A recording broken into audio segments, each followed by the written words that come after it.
नमस्कार विद्यार्थी मित्रों, आज हम 12वीं कक्षा का विषय हिंदी और हिंदी विषय का प्रश्न पत्र और प्रश्न पत्र के नए स्वरूप के संदर्भ में जानकारी प्राप्त करेंगे। तो पहले ये जो सूचना के तौर पर महत्वपूर्ण बातें हैं, वही बातों को हमें ध्यान में रखना होगा। प्रश्न पत्र में 5 विभाग है, कुल 69 प्रश्न है। हमारे ये जो हिंदी का प्रश्न पत्र है वे 5 विभागों में विभाजित है और प्रश्नों की संख्या की अगर हम बात करें तो हमारे प्रश्न पत्र में 69 प्रश्न होंगे। सभी प्रश्नों के उत्तर लिखना अनिवार्य है। जो भी प्रश्न है वही प्रश्न के उत्तर लिखना अनिवार्य है। एक भी प्रश्न छूट न जाए, इस बात का ध्यान हमें रखना होगा। तीसरी बात हमें ये ध्यान में रखनी होगी कि जो उत्तर वही हम लिखते हैं, वही उत्तर वही में जो लिखते हैं उनकी वाक्य रचना वो स्पष्ट होनी चाहिए। तो वाक्य रचना के संदर्भ में ध्यान देना होगा। भाषा शैली भी स्पष्ट होनी चाहिए, तो इसका भी हमें ध्यान में रखना होगा। तीसरी बात है स्वच्छता। जो भी उत्तर वही हम लिखते हैं वो एकदम स्वच्छ होनी चाहिए। कभी कभी क्या होता है, कई छात्र क्या करते हैं, ए विभाग के 2 प्रश्न लिख देते हैं, इसके बाद साथ साथ बी विभाग के भी 2 प्रश्न लिख देते हैं, कभी सी विभाग के प्रश्न लिख देते हैं तो कभी डी विभाग के प्रश्न लिख देते हैं। इसीलिए अलग अलग विभागों के एक साथ में प्रश्न लिखते हैं, तो ऐसी गलती न हो, इसका भी ध्यान प्रत्येक छात्र को रखना होगा। इसीलिए कहा गया है कि वाक्य रचना, भाषा शैली और स्वच्छता पर ध्यान दें, क्योंकि जितनी उत्तर वही आप अपनी आकर्षक बनाएंगे उतने ही मार्क्स आपको ज़्यादा मिलेंगे।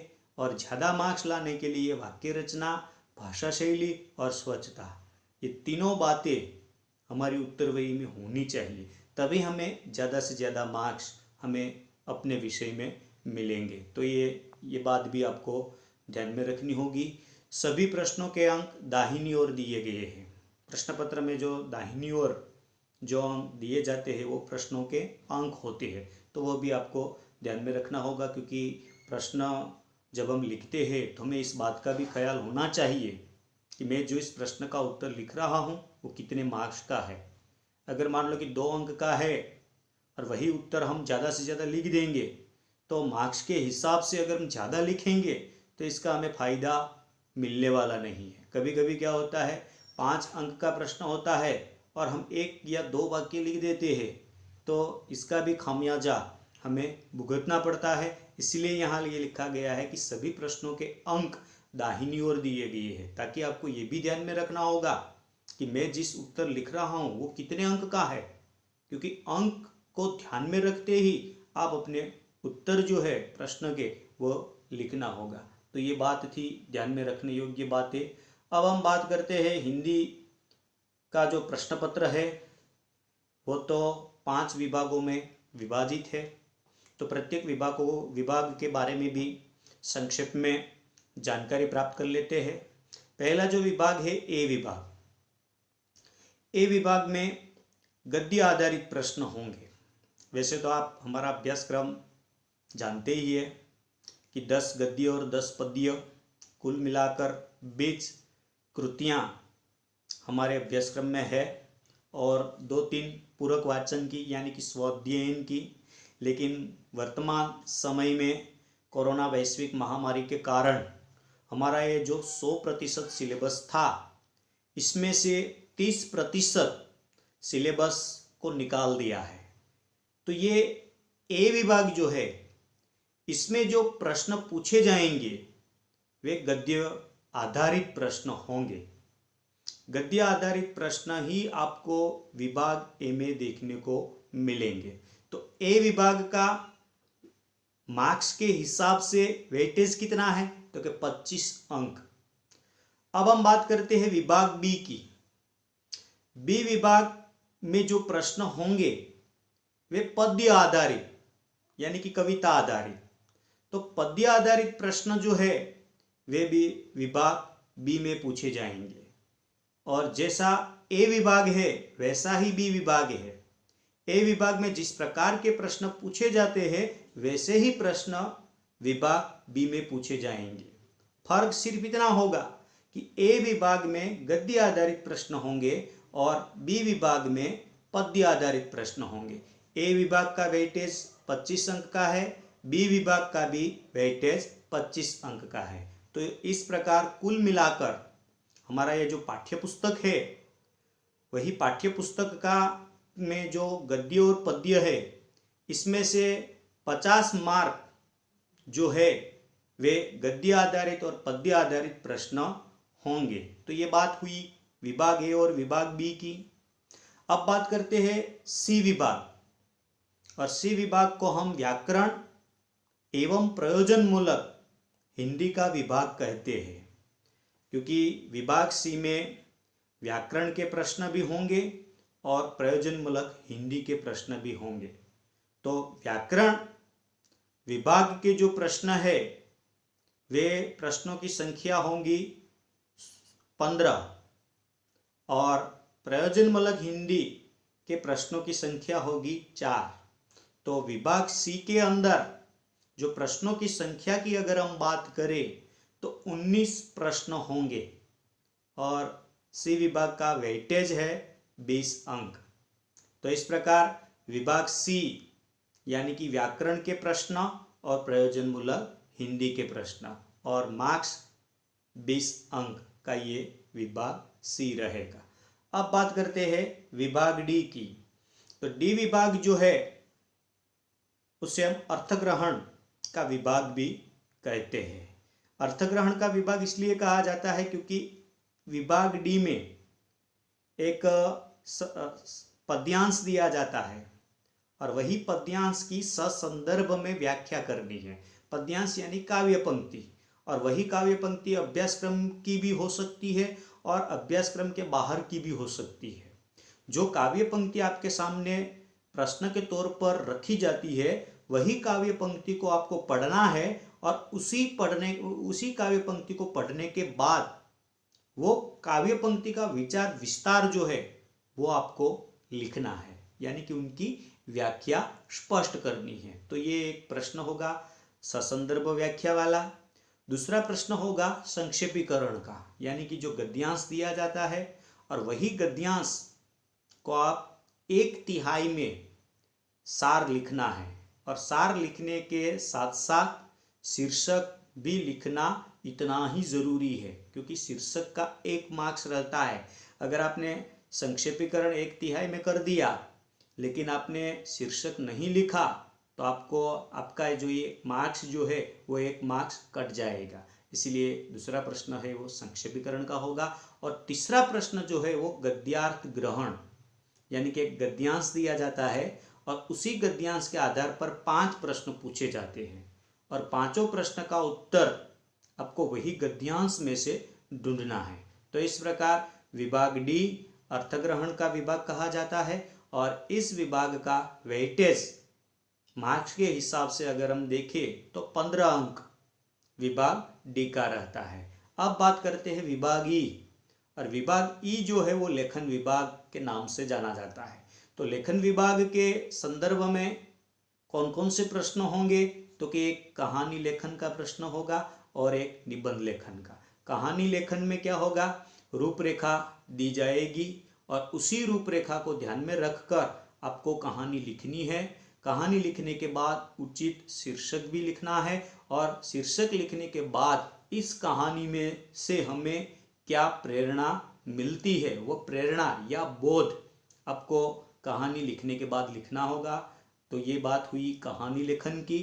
और दूसरा जो प्रश्न है वो निबंध का। तो निबंध में आपके सामने 3 निबंध होंगे और तीनों में से कोई एक निबंध पर आपको 250 शब्दों में निबंध लिखना है। तो निबंध में की भी रूपरेखा दी जाती है और रूपरेखा को ध्यान में रखते हुए आपको निबंध लिखना है और निबंध 10 अंक का पूछा जाता है। तो इस हिसाब से विभागीय यानी कि लेखन विभाग में 2 प्रश्न होंगे, एक कहानी का और दूसरा निबंध का। और वेटेज की अगर हम बात करें तो 15 अंक का ई विभाग होगा। तो इस प्रकार हमारा ये जो हिंदी का प्रश्न पत्र है वो कुल 100 मार्क्स का रहेगा। तो ये बात हुई 5 विभागों के संदर्भ में हमें जानकारी प्राप्त की।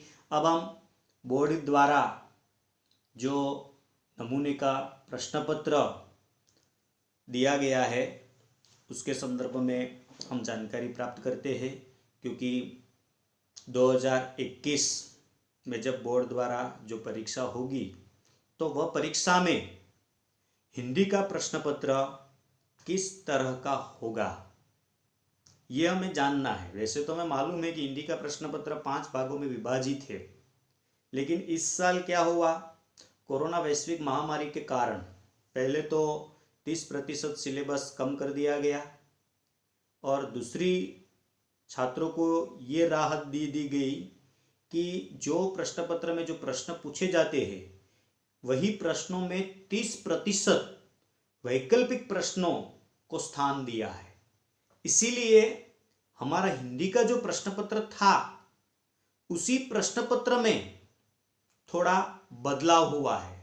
वैसे तो 5 विभागों में 2 विभाग में ही थोड़ा सा बदलाव देखने को मिलेगा, बाकी के विभागों में कोई बदलाव नहीं है। अगर आप सी विभाग देखेंगे तो सी विभाग में किसी भी प्रकार का कोई बदलाव नहीं हुआ है, डी विभाग में भी किसी प्रकार का बदलाव नहीं हुआ है और ई विभाग में भी किसी भी प्रकार का बदलाव नहीं हुआ है। बदलाव हुआ है तो विभाग ए और विभाग बी में, तो वही बदलाव को जानना जरूरी है, क्योंकि आने वाले महीनों में ये बोर्ड की परीक्षा आएगी तो हमें इतना तो पता होना चाहिए कि हमारा प्रश्न पत्र, हिंदी का प्रश्न पत्र जो है वो कैसा होगा। अगर यही चित्र अगर हमारे सामने स्पष्ट हो जाता है तो हमें तैयारी करने में सरलता रहती है। इसीलिए आज का मुद्दा है हमारे लिए वह है प्रश्न पत्र के विभिन्न विभाग की चर्चा। तो पहले तो आपके सामने जो ये मैंने स्क्रीन पर जो प्रश्न पत्र रखा है वे गुजरात माध्यमिक एवं उच्चतर माध्यमिक शिक्षण बोर्ड गांधीनगर शैक्षणिक वर्ष 2020-21 के लिए कक्षा 12 हिंदी 009 द्वितीय भाषा सामान्य प्रवाह वार्षिक परीक्षा नमूने का प्रश्न पत्र। ये जो आपके सामने ये जो मैंने स्क्रीन रखी है वे है वार्षिक परीक्षा का नमूने का प्रश्न पत्र है, यानी कि ये नमूना है और इसी प्रकार का प्रश्न पत्र वार्षिक परीक्षा में आपके सामने आएगा। इसलिए ये नमूने का प्रश्न पत्र जानना 12वीं कक्षा के छात्र के लिए जरूरी है। तो ये बात आज हम इसके संदर्भ में बात करेंगे, लेकिन यहाँ क्या है, सूचना दी गई है। सूचना तो मैंने आप लोगों को पहले ही दे दी गई है, लेकिन यहाँ देखिए थोड़ी सी गलती, यहाँ इस प्रिंटिंग मिस्टेक हुआ है। यहाँ लिखा है ना कि भाई इस प्रश्न पत्र के 4 विभाग हैं, लेकिन 4 विभाग अब नहीं रहे। हाँ, मार्च 2020 का प्रश्न पत्र अगर बोर्ड का देखेंगे तो उसमें आपको 4 विभाग देखने को मिलेंगे, लेकिन अब आने वाली जो एग्जाम है, जो वार्षिक परीक्षा आएगी, तो उसमें अब 4 विभाग का प्रश्न पत्र नहीं आएगा। तो यहाँ थोड़ी सी प्रिंटिंग मिस्टेक हुई है, इसीलिए 4 जहाँ लिखा है ना वहाँ 5 आप समझ लेना। तो हमारा ये जो हिंदी का प्रश्न पत्र है 5 विभागों में विभाजित है और प्रत्येक प्रश्न अनिवार्य है और सभी प्रश्नों के उत्तर क्रमशः लिखिए। वो मैंने पहले ही बात स्पष्टता कर दी है, इसलिए इसके बारे में अब ज्यादा नहीं कहूंगा। अब हम सीधे सीधा आ जाते हैं विभाग ए में, क्योंकि जो बदलाव हुआ है वही बदलाव हमें जानना है। और मैंने आप लोगों को कहा कि ए विभाग और बी विभाग में बदलाव आया है। तो यहां जब ये जो ए विभाग है, ए विभाग में सूचना लिखी गई है, निम्नलिखित प्रश्नों उत्तर दिए गए विकल्पों में से सही विकल्प चुनकर लिखिए, यानी कि वैकल्पिक प्रश्न। पहले का जो प्रश्न पत्र था उसमें वैकल्पिक प्रश्नों की संख्या कितनी थी, तो 3। अब ये जो इस साल के लिए ये जो नमूने का प्रश्न पत्र तैयार किया गया है तो इसमें वैकल्पिक प्रश्नों की संख्या कितनी होगी? तो क्या 8 प्रश्न होंगे। वैकल्पिक प्रश्नों की संख्या 8 होगी और 8 मार्क्स होंगे। एक प्रश्न का 1 मार्क्स। तो ये वैकल्पिक प्रश्नों की संख्या 8 हुई। पहले कितनी थी? 3। अब कितनी हुई? 8। कितने बड़े प्रश्न वैकल्पिक? 5।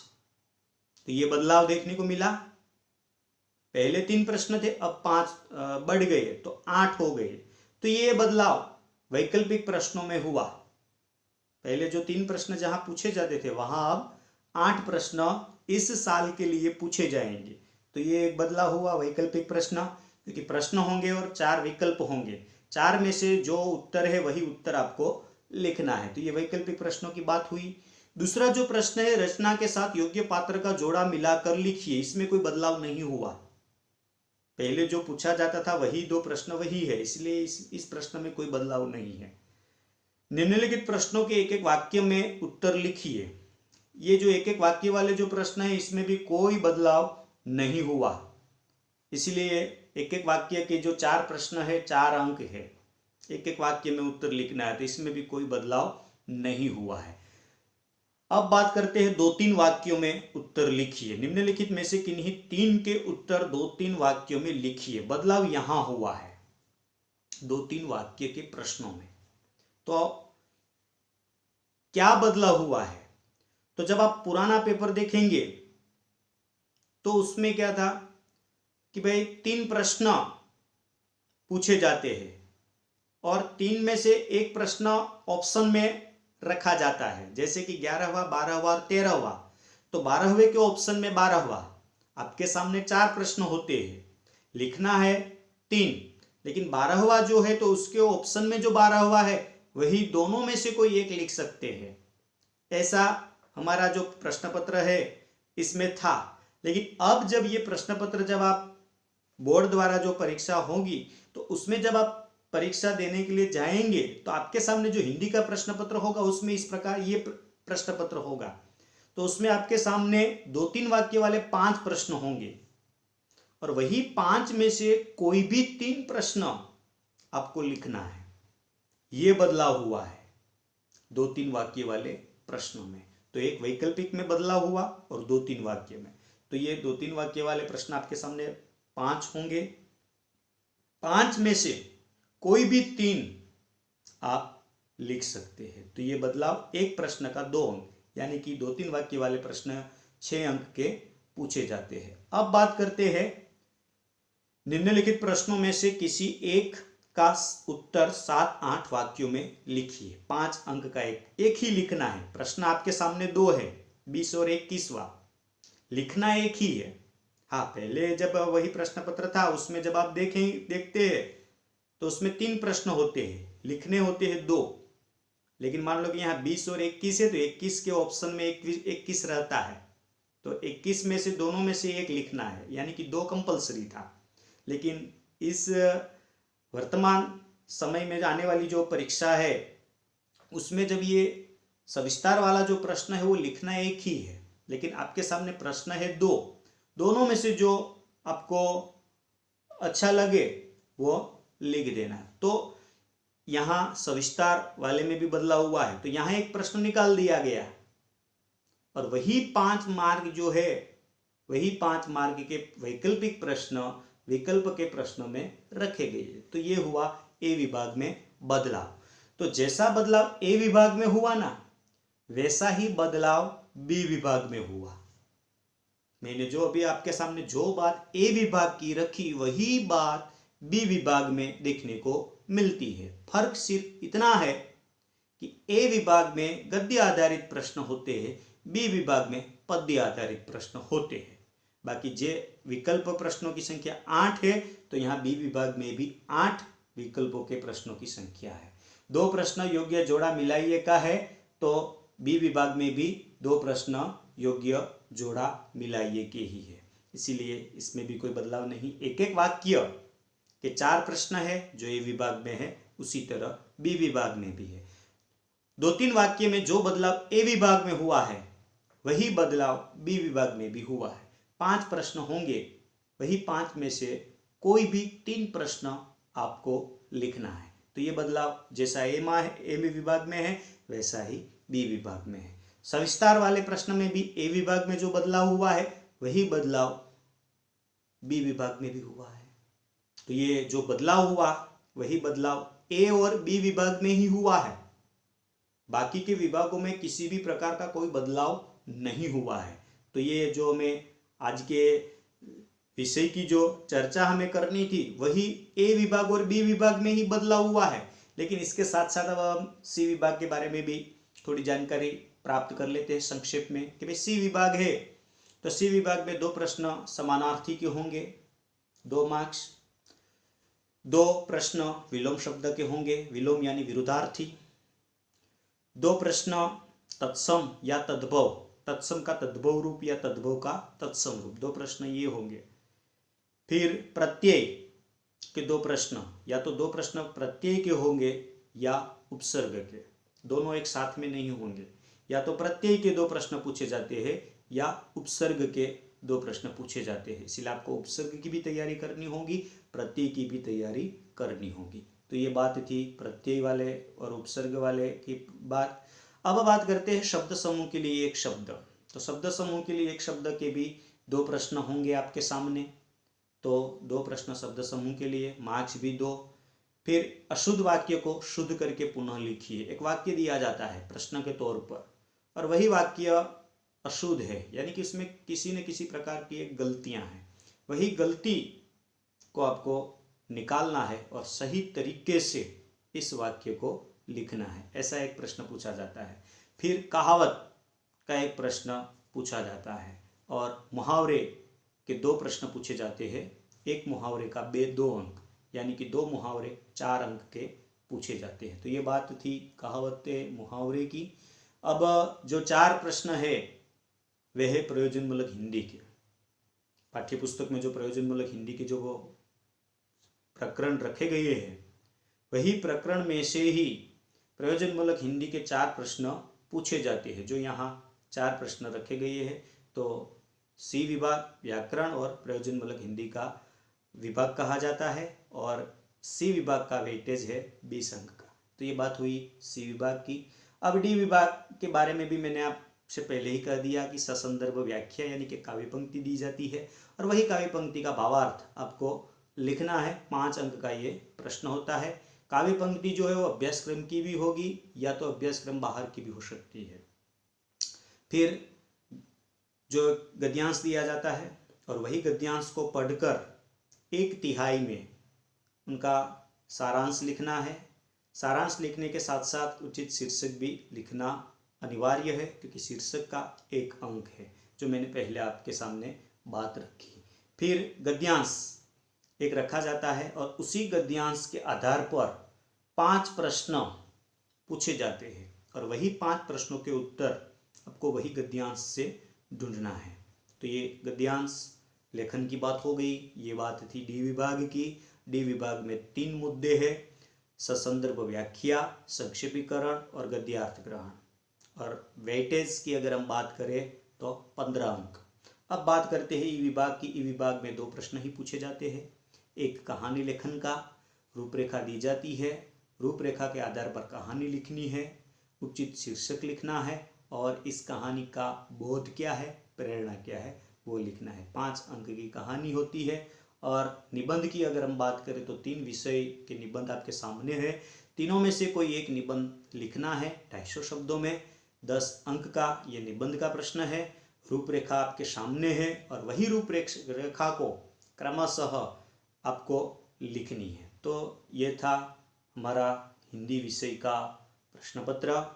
इस साल जब भी बोर्ड द्वारा परीक्षा होगी तभी इस परीक्षा में जो हमारा हिंदी विषय का प्रश्न पत्र आएगा तो इस प्रकार का होगा, ऐसे हम मानते हैं। और आपके सामने इस प्रश्न पत्र के स्वरूप के संदर्भ में मैंने जो बात रखी वही बात को ध्यान में रखते हुए आपको इस साल तैयारी करनी होगी, क्योंकि वर्तमान समय की जो परिस्थिति है और इस परिस्थिति से आप वाकिफ है और जितने भी वीडियो मैंने अपनी यूट्यूब चैनल पर रखे हैं। प्रत्येक वीडियो को अच्छी तरह से देखना, ठीक इसी प्रकार इस वीडियो को भी अच्छी तरह से देखना और आने वाली बोर्ड की एग्ज़ाम की अच्छी तरह से तैयारी करना।